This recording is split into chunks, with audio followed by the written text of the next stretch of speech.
নমস্কার বন্ধুরা, চুমকি রন্ধনশালায় আপনাদের সবাইকে স্বাগত। গরমের সময় আমাদের প্রায় সকলের বাড়িতেই শেষ পাতে আমের চাটনিটা ভীষণই কমন। আজ নিয়ে এসেছি আমের প্লাস্টিক চাটনির রেসিপি নিয়ে। প্লাস্টিক চাটনি আমরা সাধারণত কাঁচা পেঁপে দিয়ে তৈরি করে থাকি, তবে আজ নিয়ে এসেছি আম দিয়ে তৈরি প্লাস্টিক চাটনির রেসিপি। এবার একটা কড়াই গরম করে তার মধ্যে আমি হাফ চা চামচ মতো সর্ষের তেল দিয়েছি। তেল গরম হয়ে গেলে 1/4 চা চামচ মতো গোটা মৌরি দিয়ে দিলাম। আমের চাটনিতে মৌরি ফ্লেভারটা কিন্তু দুর্দান্ত লাগে, তবে অবশ্যই কিন্তু এইভাবে মৌরিটা একটু ভেজে দেবেন। কাঁচা মৌরি দিয়ে দেবেন না, সেটা কিন্তু খুব একটা ভালো লাগবে না। মৌরির কালারটা হালকা ব্রাউন পর্যন্ত ভেজে নিয়ে তারপর এর মধ্যে দিয়েছি হাফ কাপ পরিমাণে চিনি, আর তার সাথে যতটা পরিমাণে চিনি তার 1.5 গুণ জল দিয়ে দিচ্ছি। মানে চিনি যদি 1 কাপ পরিমাণে নেওয়া হয় তাহলে জল দিতে হবে 1.5 কাপ। চিনিটা খুব ভালোভাবে মিশিয়ে নিলাম। দেখুন চিনির রসটা খুব ভালোভাবে ফুটতে শুরু করে দিয়েছে। তো এর মধ্যে আমি কাজু কিশমিশ দিয়ে দিলাম। আমের চাটনির মধ্যে কাজু কিশমিশ না দিলেও খেতে কিন্তু বেশ ভালোই লাগে, তাই চাইলে আপনারা কাজু কিশমিশটা স্কিপও করতে পারেন। এবার এর মধ্যে দিয়ে দিচ্ছি আগে থেকে পাতলা করে কেটে রাখা আমগুলো এরকম পাতলা করে কেটে নিতে হবে। যতটা সম্ভব আমগুলোকে পাতলা করে কেটে নিতে হবে। আর আমি আমগুলো আগে থেকেই কেটে ধুয়ে রেখেছিলাম। এবার পাতলা করে কেটে রাখা আমের টুকরোগুলো দিয়ে ভালো করে মিশিয়ে নিচ্ছি। এবারে আমি এর মধ্যে দিয়ে দিচ্ছি অল্প পরিমাণে হলুদ গুঁড়ো আর অল্প পরিমাণে লঙ্কা গুঁড়ো।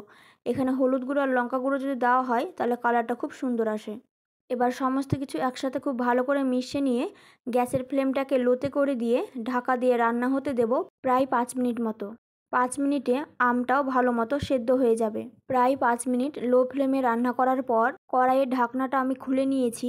আবারও একবার সমস্ত উপকরণ ভালো করে মিশিয়ে দিচ্ছি।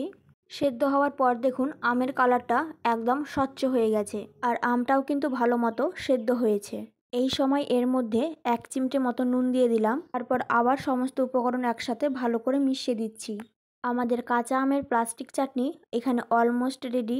চিনির রস এর থেকে বেশি গাঢ় হতে দেবেন না, কারণ চিনির রস এর থেকে গাঢ় হলে আমগুলো কিন্তু শক্ত হয়ে যেতে পারে।